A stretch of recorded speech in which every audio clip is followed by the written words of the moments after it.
Bonjour, bienvenue dans ce hashtag Mon Premier Café. Aujourd'hui, on va vous parler de la location meublée.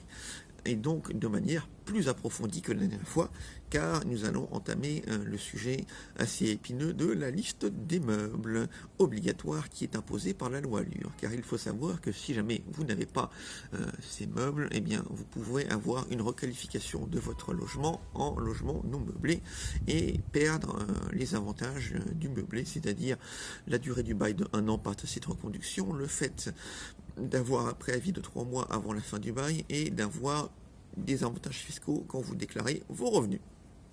Donc, qu'est-ce qu'il faut pour une location meublée? Il faut un bail meublé, il faut un état des lieux et il faut évidemment la fameuse liste des meubles. Et donc, qu'est-ce qu'elle contient cette liste des meubles? Eh bien, on va le voir tout de suite.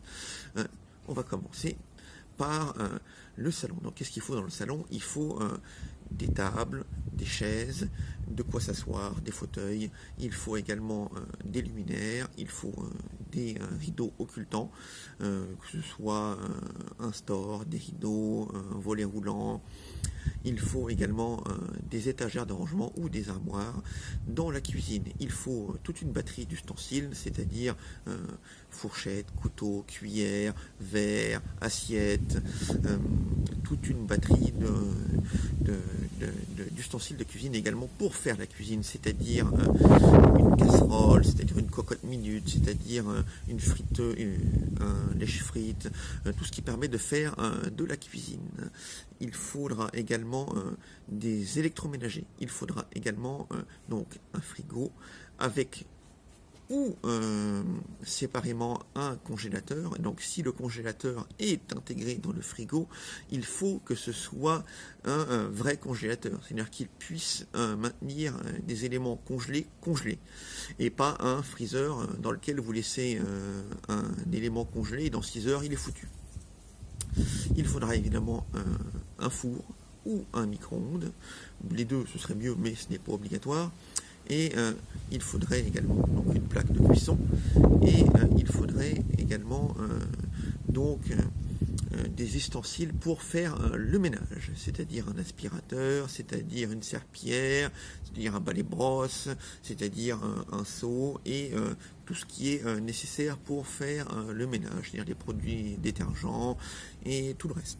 Donc, dans la chambre, qu'est-ce que nous avons besoin? Nous avons besoin donc d'un lit, nous avons besoin donc d'une literie, nous avons besoin d'un oreiller et il est conseillé fortement de rajouter le linge de maison, même si ce n'est pas obligatoire.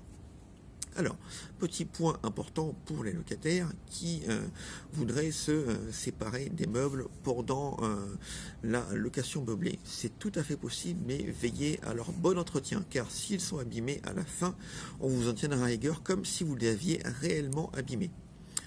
Et donc, il faudra évidemment entretenir l'appartement de la même manière que si jamais vous aviez un souci. Et évidemment, si jamais il y a un électroménager qui tombait en panne ou quelque chose qui aurait à remplacer, que ce soit électronique ou autre chose, ce serait évidemment à la charge du propriétaire, car ça fait partie des ustensiles qui sont fournis avec le logement.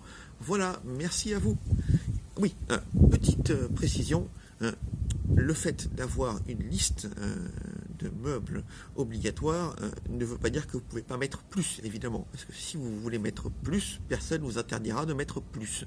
Mais faites attention à ne pas trop charger l'appartement, car à ce moment-là, ça deviendra invivable si jamais vous laissez les tableaux, que vous laissez tout ce qui va avec. Mais vous pouvez tout à fait mettre plus que ce qui a été décrété au minimum. Le minimum, évidemment, n'est pas le maximum.